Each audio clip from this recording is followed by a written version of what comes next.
And we are live from Take a Hike Studios just outside of Dallas, Texas.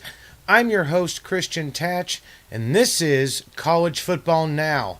Before we get started, I want to go over a couple of ground rules. As always, absolutely no politics, no attacks on race, religion, creed, gender, or sexual preference. Let's keep it simple, and let's talk some football. All right, guys, this is it. This is the end of the season, college football season 2019. And boy, what a ride it was. I hate to see it go. As always, every year, this is the worst time of year for me, but it's all right. It's all right. Let's see. There were so many ups and downs. There were disappointing seasons. There were unpredictable, successful seasons. Bad calls, bad plays, exciting plays. Runs to the playoffs that ended just short. Man, this season had it all. Upsets just non-stop. Every week it seemed like there was an upset. Top 10 team losing to an unranked team. But all in all, really enjoyed this season. I think this was one of the more exciting college football seasons in the last few years, at least to me. The unpredictability of a lot of it really just came out this year, and these teams wanted it, and we wanted it as fans, and we got it. So, let's start off with a little bit of a discussion here on, let's see, what should we talk about? Well, I tell you what. We're going to talk. First off, obviously, there were some major coaching changes. Actually, I'm going to switch this up a little bit so I can see the chat window. There we go. There's been some coaching, hiring, and firings going on here at the end of the season. Of course, the most notable, in my mind, is Matt Rule out of Baylor going into the NFL. A huge, huge contract there for the Carolina Panthers. I believe this would make him the highest paid coach with a $60 million over 7 years with incentives to make an extra $10 million to make it $70 million over 7 years. Wow. Now, I know that he was a coordinator in the NFL many moons ago, so he does have some feel for the game at that level. Came back down, took over a Temple's program and gave them back-to-back 10-win seasons for the first time in their existence, and moved on to Baylor. Took a team that went 1-11, made them 7-6 the following year to end up 11-2 this year. Well, actually 11-3 after the bowl game. But congrats to him. I wish him all the best of luck. Great coach, great guy. Vocal when he needs to be, but very charismatic. I really do like him. So I hope he does well in the NFL. All right. One of the intriguing parts, the topics that I want to talk about this evening a little bit is this, and pardon my French, but this damn transfer portal. Guys, come on. I mean, y'all have heard me talk about this earlier in the season and throughout the season. I'm not a fan of it. Well, let me rephrase. I like the idea originally behind it. but I don't like how it's being used. Just to give you an example, on December 3rd, okay, in one day, there were 61 FBS football players, athletes, that entered the transfer portal. 61 in one day. Since its inception of October of 2018, there's been 1,900 football athletes that have entered the transfer portal. In total, through all schools, all programs, all athletic programs, doesn't matter if it's football, basketball, baseball, swimming, track, doesn't matter, 15,000 people have transferred. This is ridiculous. And I pointed it out before, and I'm going to point it out again. There are a few exceptions to this rule, and this is really what it was intended for initially. A couple of good examples would be, let's go with the Oklahoma quarterback this year, Jalen Hurts. This is a man who sat at Alabama for a year, but before that, he took his team to a national championship. He also played in a national championship game and won a national championship game. Now, he got replaced by Tua and last year, and during that year, he sat on the bench. He paid his dues. Again, this is a man that's been proven to be able to win. He knows what it takes. He's got the athleticism. He's been to the big games. He's also now sat a year as a supporting cast member. Came in when he needed to, but helped his team from the sidelines. He's coming up on his senior year, his last year of eligibility. He knows he can make it to the NFL. Everybody knows he can make it to the NFL. We obviously don't know how he's going to do in the NFL, but he's going to make it to there. And then what happens? Well, at that point, it's, I believe, okay to go and try to find another school where you're going to get some playing time, especially if you're sitting in a situation that you're not going to get anymore. And you need to be able to show those talents and try to be able to get out there and do what you need to do. Completely agree with that. Let's go back to the old Clemson quarterback that Trevor Lawrence took over for in Watson. Was it Watson? I believe so. Anyways, he comes and he leaves there. He goes to Missouri. Now again, a same deal as Jalen Hurts. Been to a national championship game. Is getting replaced. Has a year of eligibility left. Why not show off your talent? Another good example, though, in a little different spectrum, was your quarterback there at Michigan. Started at Ole Miss. Ole Miss ended up getting penalized. All right? And in what they got penalized for had absolutely nothing to do with the players. It had to do with the coach, and it had to do with some tutoring, stuff like that. So in that case, now you're stuck on a team that is penalized, wouldn't be able to make it anywhere. Shea Patterson decided, you know what? I need to go somewhere where I've got a chance to not only play, but also make it in the limelight. Go to a bowl game, play on TV, stuff like that. So I agree with that portal being used in that sense as well.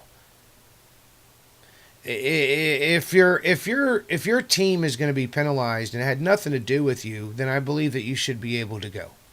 All right? I have a problem with all these people abusing this transfer portal and going on a rampage. Right? They want the big signing day moment. Oh, they did a lot of thought. They get there and they're not able to perform the way they should be, or they're not playing the way as much as they think they should play. And they go, you know what? I'm going to go somewhere else. That to me is ridiculous. I mean, this school has paid a lot of money and done a lot of time and held out other players to get you out there. And then you're going to turn around and go and start somewhere else. I don't agree with it. And Rob, I do agree with you. Players from penalized schools should be allowed to transfer without sitting out. 100%. I believe that should definitely be the case. If you're in a penalized school, you should not have to sit out. Then none of this was your fault. Matter of fact, you gave your time, you gave your effort, you gave, your all to be there and play to your best ability.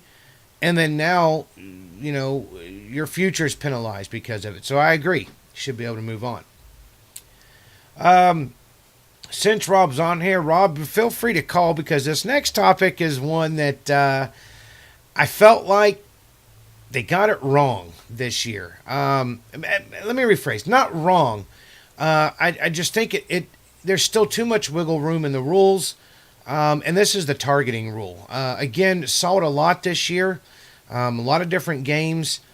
And I just wasn't pleased with the changes they made. Now, the changes they made, going back to just to explain, is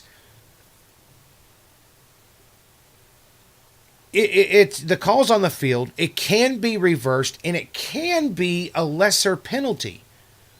Now, the lesser penalty thing I did not see one time this year. But the problem that I have is that there were a lot of these calls that were still extremely questionable. And I think they need to go back in this offseason and figure this out. And I believe that one of our listeners, Rob, again, who is a referee in his off time from work, he does ref high school games. He is very knowledgeable of the college rule books as well. And he mentioned earlier this season on one of the podcasts that there are no actual officials on the rules committee. Well, that doesn't make any sense to me. I get the coaches need to be in there because they're also dealing with player safety, and I get that. But these refs need to be able to put their input into these discussions and in the final layouts because of a couple of reasons. One, they have to enforce it, so they better have a very good understanding. And two, they have to enforce it, so they need to be able to put out there their ideas of this is the best way to enforce it. I understand where you're going, Coach, but what you need to do is you need to look at it from this angle. And several examples this year, I was very disappointed in some of the calls. There were some that were even overturned that I didn't agree with. But there needs to be, I know it is allowed in the rule books to throw a targeting penalty against an offensive player. I didn't see that. Not once this year, and several times it could be. Personally, if I was a coach, and if I was an offensive coordinator, if I was an offensive line coach, quarterbacks coach, running back coach, look, I don't want to put my players in danger. However, it seems to be very simple. If you've got the ball and you're about to be hit, duck your head. Try to do it safely. Duck it this way, duck it that way, something like that.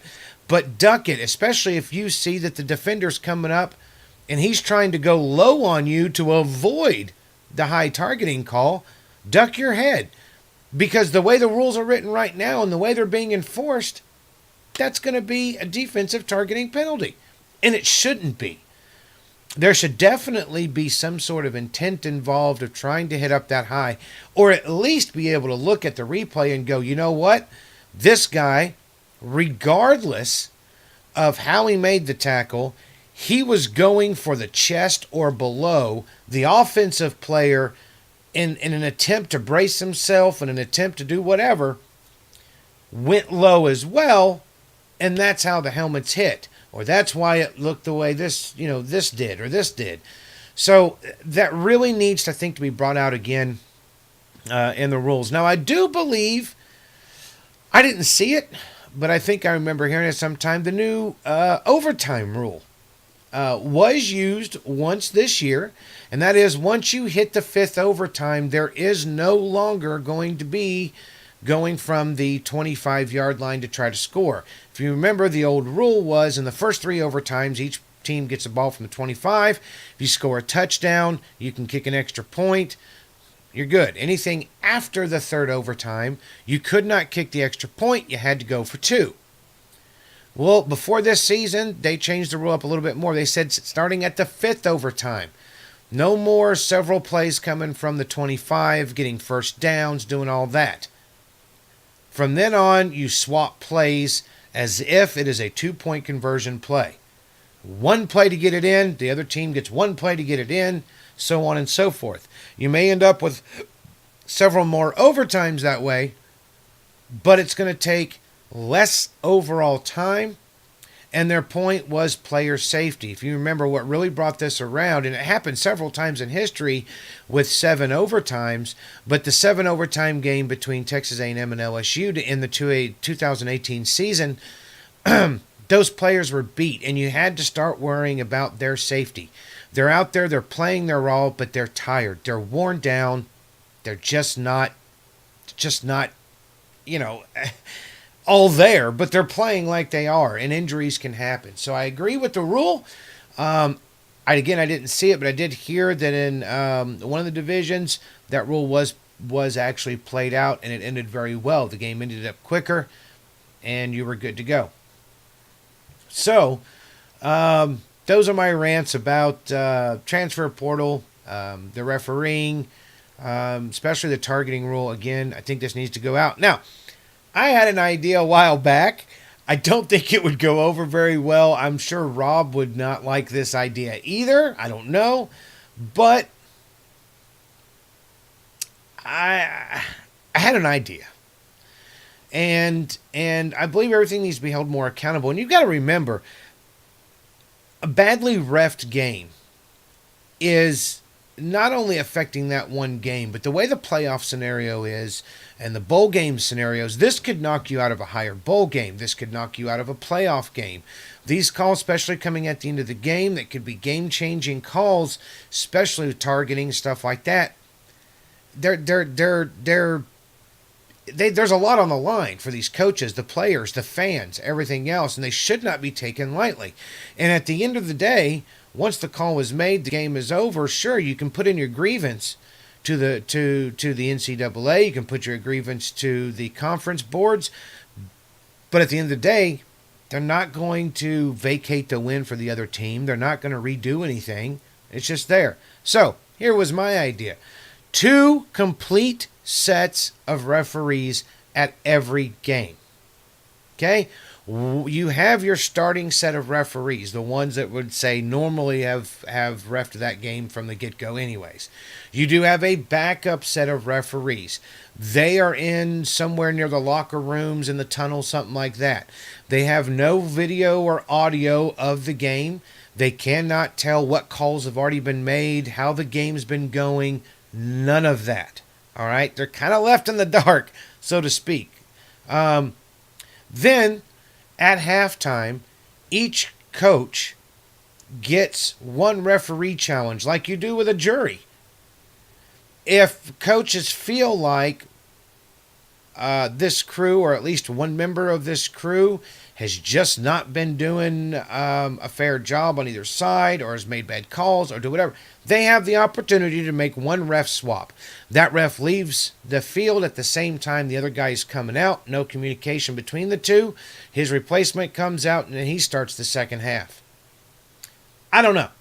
I understand there's a monetary issue. There's going to be, personnel issues. You don't have probably that many ref teams, but you do have a lot of refs that are in maybe Division II and on down that have been trying to get their feet wet in the Division I. They're trying to get into the college football reffing. This could be a good way to start rotating some of those people in. Now you can get into Division II. Those Division II can move up. And now you got rotating crews going in there. I don't know. What do y'all think? Let me know. It's just an idea. I know it may not be practical, but at least then there could be a little less, controversy at the end. They'll feel like, hey, you know what? We replaced a guy with another guy, and he made the same calls, so I guess we're good. All right, so that's kind of my rant on that stuff. Next up, I'm going to kind of talk about really some points of the season, and I'm going to go by conference. Kind of the biggest disappointment, the biggest success stories in each conference. We're going to start out west at the Pac-12. And I would have to say that the biggest disappointment would have to be Oregon. If you remember at the beginning of the season, myself and a lot of other people picked Oregon to win the conference, which they did, to start off strong, which they did, but that they should be able to run the table and definitely be in the playoff picture at the end of the year. Now, they did have a loss against an Auburn team to start off the season, and that did not end their chances. No way. And for the first time out of Eugene, Oregon, we had a defense for the Ducks this year. And they played very, very well for about 80% of the season. They were well on their way. They were going to win the Pac-12. It just looked, everything was looking good. They had a shot to go in the playoffs. And then Arizona State comes up and hits them in the mouth. So I would use them as the... Call from Rob Alexander. To accept. We have our first caller of the evening. Rob, you are live on the air. How you doing today, sir? I'm doing okay. Sorry I didn't jump in earlier. I was eating my catfish from Lily Seafood, League City, Texas. They better give me a free meal for that. I'll send them a little something and get them a poke. So, all right. So, what are your thoughts today, Rob? I know I went over some of the rules and the reffing and kind of how I felt about mainly the negative on the targeting and how that was handled this year. What are your thoughts? Now, you got to remember, targeting wasn't even a foul until, what was it, maybe 10 years ago, 12 years ago? So this is something we're still trying to develop through all the levels. And now, as an official, I have thrown targeting on an offensive player before. Sure. Yeah, so it does happen, but not so much on the college level. And it's, officiating is both an art and a science, and you need to have a little bit of both. Well, that's true. You also got to think we're watching it on TV, different angles, replay, slowing it down, doing all that stuff. They're making these calls live, and I'll be honest with you, when I see some things live, it may look a certain way, and to them, that's hard. That game's moving fast. Now, I officiate here in Texas. And Texas is one of two states that actually uses the NCAA rule book. And so... At the high school level, right? At the high school level. Sure. Yeah, all the way down to Pee-wee. And all the way, so we've got 6-year-olds in Texas, and we're one of two states, Massachusetts being the other, that uses the NCAA rule book. And so we try and do the same for targeting as we would on the college level, although at the high school level and below, we don't have the aid of the replay. And that's, I think, is the key, is having a replay official who's willing to jump in at the right time and review a play for targeting, or be more than willing to overturn it or such. And I think this year in football in general, and you've seen it in the NFL with the defensive pass interference, I think they overturned one DPI non-call the whole season after the debacle last year with the Saints. Mm-hmm. That we want to back up the officials on the field as best we can. Yes, we're all human, but you can't have you can't have second guesses on every play. Then we'd never leave the dang stadium.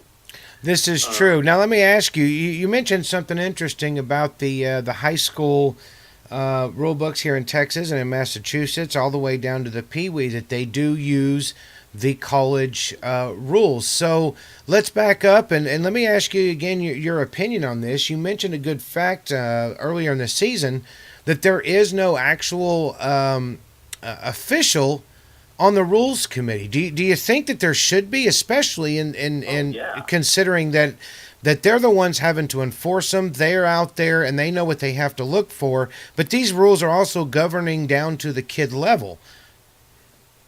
Yeah, and we've been trying to get an official on the committee for years, as far as I know. I mean, this is conversations that are a little bit above my referee pay grade, but it's something that really does need to happen. And now that we have former, retired referees as commentators, and people are becoming a little more cognizant of the rules, I'm glad to hear it being discussed on a much more intelligent level than we used to on, not just for college football, but for the NFL and even high school. I think I'm hoping that we'll start to have a little more fan awareness, and when the people who are paying the bills, and those are the fans, start saying maybe we need to have officials involved in actually writing these rules, maybe something will happen. What do you think is the reason why they haven't put anybody on the rules committee? Uh, That's a very good question. Now, the people who are on the rules committee are either, administrators or coaches. And, the coaches are, you detailed why they should be involved, but they are all part of the university system of some sort. The officials are all part of the conference system, so there is no official that is paid by the university. Let's say, Rice University does not pay anybody to officiate football. Right. The conference pays them. So then I think you would have to have a little bit of a contest of which conference gets their official on the committee. And there might be some politics on that level. Sure. But I don't think it's enough to keep it from happening in the long run. Well, and I definitely think it should. And from what you're telling me, it almost sounds like the people that are on the committee, and I apologize if I offend anybody, this is a very layman's way to look at it. I'm just Joe Blow here in Dallas, Texas, who loves football. But it sounds like the people on the committee, as you said, they're all members of the universities. So they're either coaches looking for plays or they're administrators looking to keep from having lawsuits. And that's I know it's a simple way to say it, but I don't think it's right. And maybe there's a way to get the conferences together. I know this sounds very union-esque, and I don't want it to, but get the conferences together. I know you can't add someone from every conference into the rules committee, but you let them elect someone as kind of their committee chair to be on that committee. Yeah. And you also got to remember we've got Division III, Division II, and all of Division I. So, that it could be someone from the Southland Conference or the Lone Star Conference or, That's or true. the MEAC. Yeah, so it doesn't necessarily need to be on this high level where we've got millions and millions of dollars at play. And so we've got all these conferences wanting to get the prestige of having their guys on the committee. It could be, if you're going to be working Division II, then there's a chance you'll end up on the rules committee.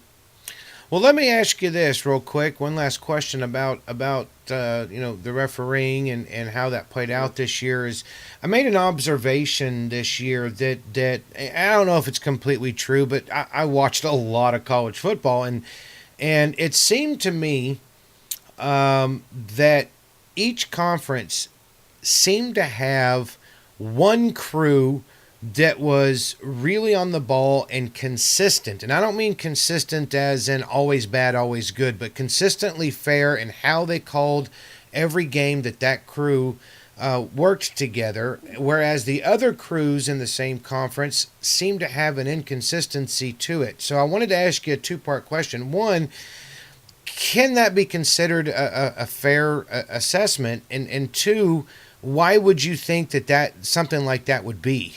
Do they rotate these every year, or do they rotate them game per game? I really shouldn't answer this question. Okay. I understand. Yeah, I guess my viewpoint of someone who's on the field for a lot of college football, and I'm in there with the officials for so many of the games here in Houston, whether they're at Rice, at U of H. Maybe my opinion of the officials that I see is a little bit higher than Sure. most. fans, and I get to see them on a daily basis. Some of the best crews you're ever going to see, you just don't see because they're not on the televised games for whatever reason. Okay, I get that. So, yeah, and so I don't think it's as bad as what you're saying, as that there's only one good crew per conference. You may just have seen a crew that's been consistently good, and then you may have seen a crew on a bad day. That's true. That is true. That is true. And if anybody else, agrees or disagrees with that statement, please let me know, because I'd like to see what everybody's viewpoint is out there. I mean, officiating is a huge part of the game, and I'll be the first to admit that these officials don't get enough credit for the right things that they do and the type of job that they do. It's tough. They're running around more than the players are. They're having to watch out for so many different things, and they're having to do it live in a game that's very fast paced and a lot of things going on. So any other referee friends out there or officials out there, please know I completely respect what it is you guys do.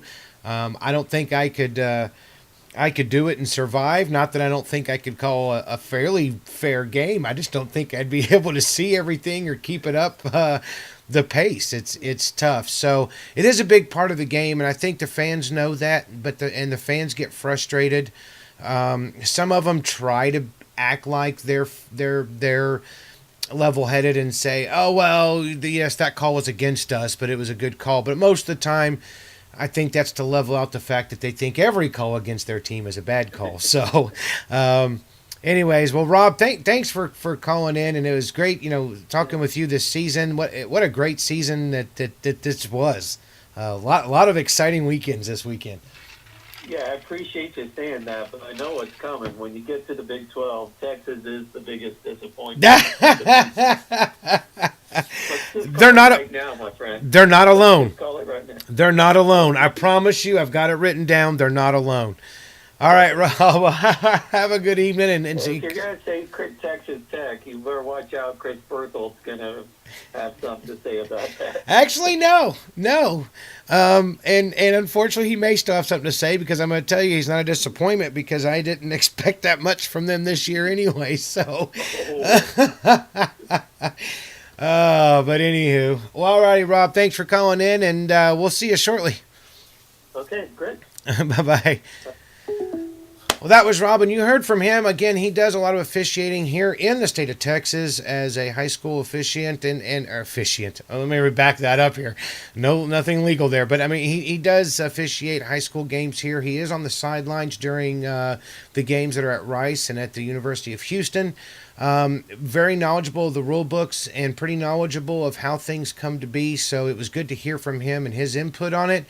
Next year, we're going to go through some different formats. I'm hoping we may change the night of the week that we do this here in 2020, because I would like to add a segment with maybe a couple of calls, good and bad, that happened the previous week that may be some type of controversy. We can play those live and have him help commentate and let him kind of suggest why it went one way or the other. So a lot of fun having him call in, and I do appreciate that. Back to the conferences. So Oregon, to me, disappointment. A success story, I believe. There's a couple of them there in the Pac-12. The first one being Utah.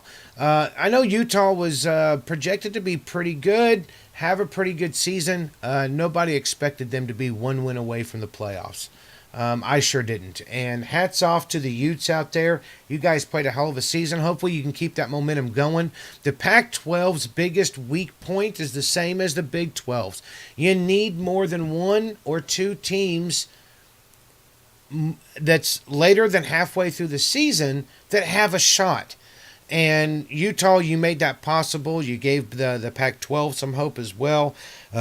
Your battle with Oregon. So anyways, that's my Pac-12.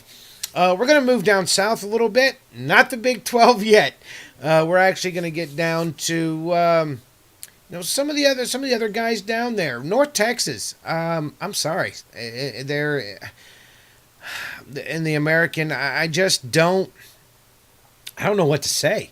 Everybody had high hopes. They were on everybody's radar. The quarterback was supposed to be looking at a possible, at least a Heisman vote or two, and they just fell apart from day one. Right? They got blown out in every game. Not sure what's happening out there in Denton, Texas, but yeesh. SMU, wow. What? I'm sorry, Conference USA, my bad. You're Rob, you're right. I misspoke there. Let's go over to a little bit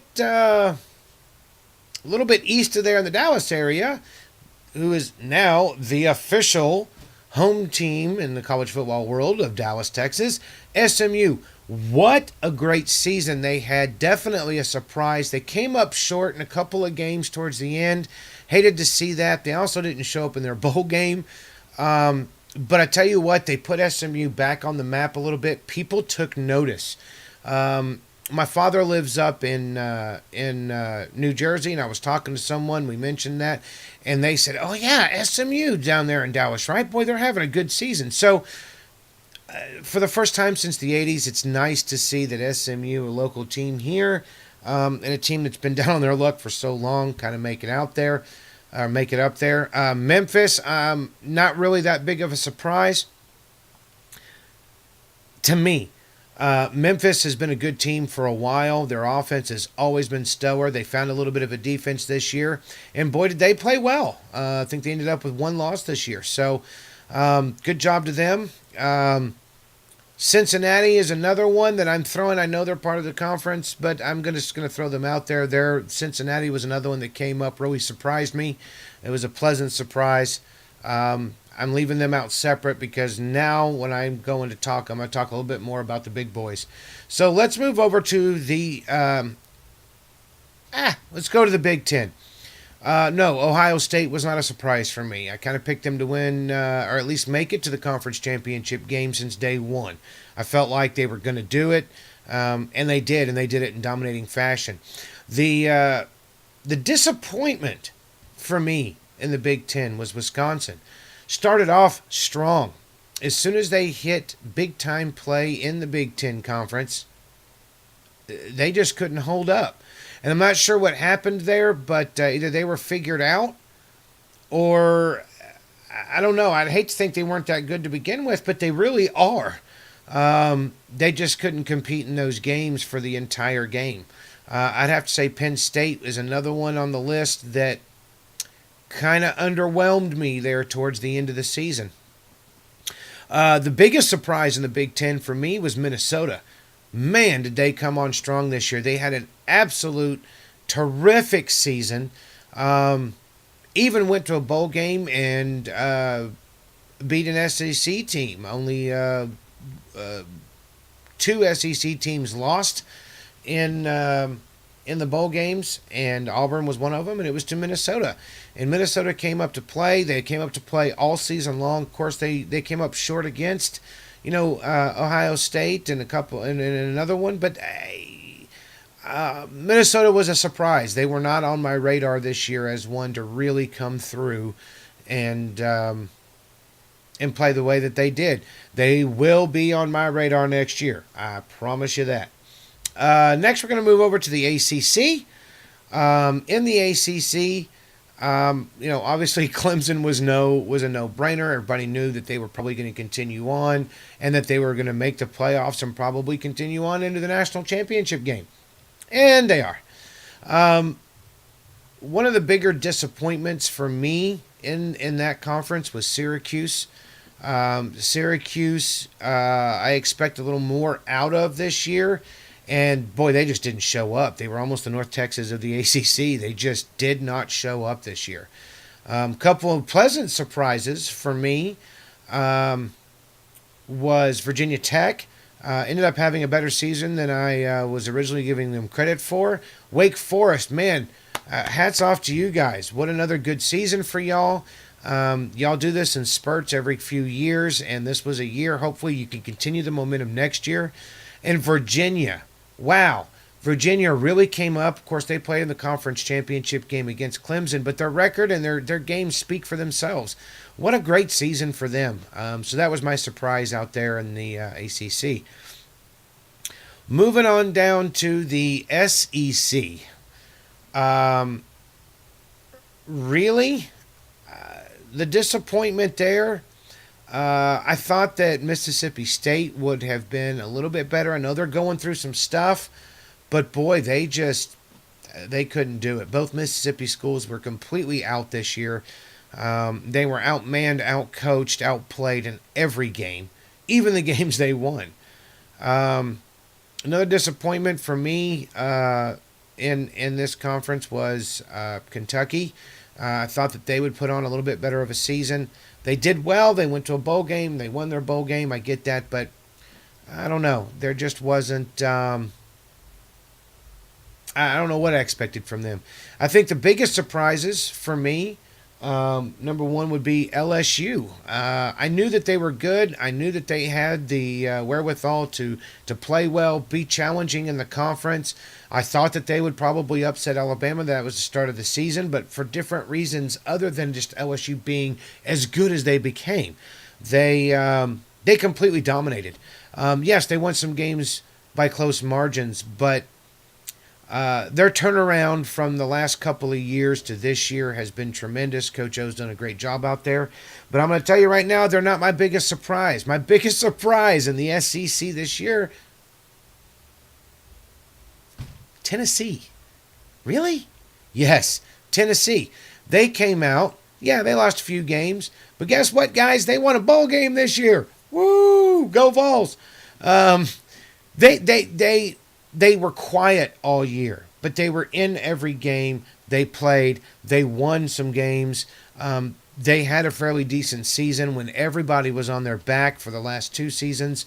So hats off to Tennessee. Hopefully you can keep the momentum going. You had a pretty decent recruiting class or early signing class, so hopefully you can keep that up. The SEC East needs somebody other than Florida and Georgia to really compete and keep things going. I'd like to make that a 4-team race out there. The SEC West, I'd like to have that as a 4-team race. Right now it's just 3, and that would be Auburn, Alabama, and LSU. Hopefully this next season somebody else can step up. I think the most logical is probably going to be Texas A&M. I think Mississippi State. They're just Arkansas. They're just not ready yet. A&M's been on that cusp of trying to be ready. Who knows? This next season they could really make some waves, or they could end up with another 8-4 season, 9-3 season. So that's the SEC coverage for you. Now down to the Big 12. No surprise for me that Oklahoma was who they were this year. They were a team that should have completely run the conference. They did not. They ended up losing to Kansas State. Then once they ended up in the playoffs, of course, they couldn't handle. And you know what? It's not that Oklahoma was a bad team. It's not that the Big 12 is underrated. Or overrated. I don't believe that the Big 12 is overrated. I feel that in this particular playoff grouping, Oklahoma 100% deserved to be in that 4th playoff spot. I don't care what anybody says. Oh, maybe Alabama. No, Alabama lost twice. Oh, well, maybe somebody. No, nobody else deserved that spot. Okay, you could have put up an argument had Utah won the conference championship in the Pac-12. They would have been a 1-loss team. They were ranked just above Oklahoma, but I still believe that Oklahoma would have leapfrogged them into there, and I do believe that Oklahoma deserved to be in there. The problem is, in the grouping that you had in the playoffs this year with LSU, Clemson, and Ohio State, I just don't feel like no matter who they played, that Oklahoma was going to come out a winner. I don't think that they would have gotten beaten so badly, maybe by the other two teams. They might have. I don't know. Sorry to offend any Oklahoma fans. That's just my opinion. So, they did exactly what I thought they were going to do for the year. Obviously, to me, the biggest disappointments, yes, Rob, you are correct. Texas is one of them. They had the tools, they had the keys, they have the coach. They had the schedule in their favor to go out there and be the number 2 team in the conference and really battle it out, make Oklahoma sweat. They didn't do it. Obviously, the LSU game was a tough loss at home. That was the first loss, but after seeing the rest of the season, it kind of made sense. But your other losses, they didn't all make sense. And I know one of the problems with Texas was injuries. Just injuries this year. And even if players didn't miss entire games, they sat out a lot of the game, only came in a few plays at a time because they were hindered in some way. That's really going to be that was really a problem for them. I'm not sure how much of a problem it's going to be next year. Now, Sam Ehlinger is a senior. He has decided to stay. I think that's the right choice, is for him to stay at Texas. He's got more work that needs to be done, and I believe this Texas team, they get everybody healthy. Tom Herman's got them going in the right direction. Your stadium's going to be, I think it's going to be finished by the start of this next season. I believe so. So no more televised games with a bunch of dirt and tractors and cranes in the background, because I got to be honest with you, that was pretty ugly. No offense, but that was just bad for TV. Howdy, Miss Jennifer. Joined us to say hi. So anyways, I think moving forward, Texas is going to be in good shoes. Had a great early signing period. They ended up with a quarterback. I think it's a 4-star quarterback, number 1 or number 2 quarterback in the state. Is committed in early signing days. That's going to give him a year behind somebody like Sam Ehlinger. This quarterback, great thrower, and can use his legs. He's not a dual threat quarterback, but he can use his legs, and he's bullish just like Ehlinger is. So I don't think the offense has to change that much. So you guys are good moving forward. The other disappointment to me this season, Iowa State, as far as the Big 12 is concerned. I'm sorry, Jenny. Sorry, Jenny. Ladies and gentlemen, Jenny, my wife, decided to join and say hi and give us hell a little bit. Iowa State was a little disappointing for me. They did what I thought they were going to do in the terms of they won some games that most people would write them out of, especially on the road. They also lost some games they really shouldn't have lost. And I think the one that really hit them in the mouth, that they thought going into it that this was their year to start making a run, and that was that opening game against Iowa. And I think it knocked them down a notch, and it hurt them a bit. So Iowa State, you're still just right there, As far as the biggest surprise of the Big 12, I think we would all agree, probably the biggest surprise to me in the nation, to be honest with you, is Baylor. That's right. Remember that little school down in Waco? Has the new stadium on the river that if you see it from above, it looks like a toilet seat, and then it overflowed into brown water all around the river? Yeah, that one? Yeah. Holy crap, guys. They finished the season 11-2. They ended up losing the bowl game against Georgia, but come on. 11-2. Again. They get penalized. They get hurt. They go 1-11, 7-6. Now they're 11-2. They played in the conference championship game. They played in a New Year's Six game on New Year's Day. I mean, come on. Baylor, unfortunately, you lost Matt Rule, but you have the pieces there, and I don't see you losing a whole lot of people. Whoever the new coach is, go down there, learn the culture, be a part of the team that is already gelled together. Don't change much up. You guys are going to be back next year, and you're going to do okay. So, that's my conference breakdown. I'm going to be running out of time here shortly. I don't want to keep everybody here too long, but I do want to say, I want to thank everybody that did watch, whether it was live this season on my podcast or watch the replays later on once I saved them and post them on YouTube and go into the channel. I really do appreciate that. It was fun. I'm hoping next year I'm going to make some changes, do a little bit of advertising. I'm hoping we can make this bigger. Really had a lot of fun. I love talking football. I love watching football. I'm going to do more segments next year where I'm on site and do highlight videos as part of the podcast. This year, I took another listener in who we went to an SMU game here, took in some sights and sounds. I put a video in on that one. Also this year, we took our daughter, who turned 16, on her 16th birthday, went down to an A&M game. First time for her to ever be there. My father joined us. First time for him seeing a home game since 1975. And it was my first home game since 2010 for me and Jenny. So this was a really cool season. Got to do a lot of things. We're going to do a lot more next year. So again, thank you very much. For any of y'all that are watching this now or watching later, stay tuned. This may be the end of this season of the CFB Now podcast until the beginning of next season. We'll start it off the week before the primary games. But keep in mind, Jenny and I also run a YouTube channel and a Facebook page called Ready to Disney. That's the word ready, the number 2, and Disney all squished together. We are about to kick some more stuff off of that in the next month or so. There's a lot of changes out there. So we're going to do some more videos that we're going to post. We're also probably going to do a couple of live podcasts with Jenny and I where you guys can ask us questions live and we'll talk about some experiences and stuff like that. So we've talked about it. We don't have it all planned out yet, but we will.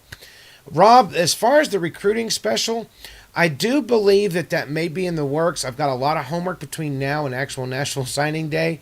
If I do it, it will probably not be alive. What I may do is I may do a recorded version and put it out there on the CFB Now Facebook page and start discussions there. I found a way on that page to do a bunch of side discussions at one time, so we may run a running discussion for recruiting. Haven't figured that out yet. But a lot of good recruits coming in, and apparently with the damn transfer portal, there's going to be a lot of vacancies. So anyways, if you guys haven't checked it out, please go to the Ready to Disney Facebook page. Join that. I post stuff every now and again. Laid off a little bit during football season because of this. We're going to kick that back up here in the next month or so. Also, the YouTube channel, CFB Now has a official YouTube channel. Please go look it up. Subscribe to it, as well as the Ready to Disney YouTube channel. Subscribe to that. And with that being said, folks, here comes the grand finale. What do we have? Oh, yes, on Monday, the 13th, 7 p.m. Central Time. That is correct. The 2020 National Championship game in New Orleans. We've got number 1 LSU. We've got number 2 Clemson. And boy, is this going to be a good one. I got to be honest with you. Originally, I had predicted LSU and Ohio State to make it. No offense, Clemson, but I thought Ohio State was looking for it to be their year. They had been challenged a lot. They broke through all their challenges. But Clemson, you guys were a bit too much for them at the end of the game. But what a hell of a game that was between you and the Buckeyes.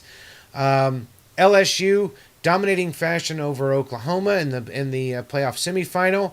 You broke the losing streak against Alabama. You have a Heisman quarterback, which you've only ever had one of in the history of LSU. Quarterbacks do not win Heismans at LSU. You guys are going to put on a great show. I absolutely know it. I cannot wait. This is going to be an epic game. Absolutely epic. But who do I pick? Well, LSU. Now, am I going background back here? That's Clemson, but down here it's LSU. I've got them crisscrossed.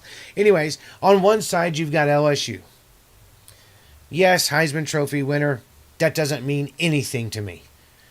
But what does mean something to me is that LSU's defense is just as strong, maybe a little less, but pretty much just as strong as their defense has been for many, many years. All right, they are a defensive-minded team. Wait, no, they're not. Not this year. This year, the offense. I dare anybody to tell me the last time they saw an LSU offense this potent. They can almost score at will. They're going to eat up clock. They're going to eat up yards. They're going to keep the other offense off the field a bit. But they can also score in a hurry. These guys have it all. They've been an absolute beast all year. They've been fun to watch.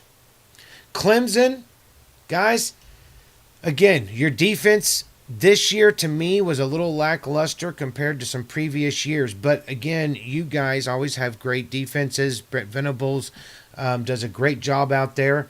Trevor Lawrence, I'll be honest with you, I like the kid. I don't think there's a reason why he hasn't won the Heisman. Okay, and he's good. He's a good quarterback, but there's some times he just doesn't seem. It's like maybe the game's too fast for him, or something along those lines. Your offensive weapons have been really, really good this year. They've been very potent. What can I say? Again, I'm looking forward to this game. It can't get here soon enough. It's going to be a blast. I lost a lot of sleep over this one. This one's been bugging me for a while. I've had a lot of people coming up and asking me, calling me, who do you think's going to win? Who do you think's going to win? And to be honest with you, I think it's going to be Clemson who loses this game. I'm going to go with the LSU Tigers. I think that Clemson's been here before. They know what to do. They know how to do it. They're not scared of the SEC. And I'm going to be honest. Yes, I'm an SEC guy. I love the way we root for each other. I love the new money contracts coming up. I love all the different things about the SEC. But nobody should be afraid of the SEC. But Clemson, you should be afraid of the LSU Tigers. The reason why is because they are on a roll. They have not been here before. They have not been in the playoffs. They have not been to a playoff national championship. They have been in BCS national championship team. But this is a team that's on a mission that is ready to prove themselves, seal their fate. This is the year they have to do it. Joe Burrows and a lot of those people leave after this year. They're hyped. They're ready to go. They want to take down Clemson, who beat the SEC and Alabama last year. They want to come out and do it. And I think that physically, I think they're a more physical team than Clemson at the end of the day. Not just on defense. Most people think physicality means defense, but on offense, big, heavy receivers, tight end, running backs, offensive linemen. These guys are big brutes. So I'm picking LSU to win. I'm picking LSU to win by 10. But I think it's going to come very late in the game. This is going to be one that's just going to be a battle back again to the end. I think Clemson's going to come out to an early lead at first, probably because they get the ball first. LSU's going to go on a 2-score run. They're going to show them what they're made of. The game's going to settle down. They're going to kick a field goal, and then it's pretty much going to be trading scores the rest of the game, with LSU being able to come up with the defensive stop at the end after a drive, an offensive drive that's going to eat up enough clock that's not going to give Clemson enough time. There you go. You heard it here first. Guys, y'all have a wonderful 2020, a new decade. Hopefully every one of your best days last year is your worst day this year. And y'all carry on. Keep an eye on football. We will see y'all in a few months.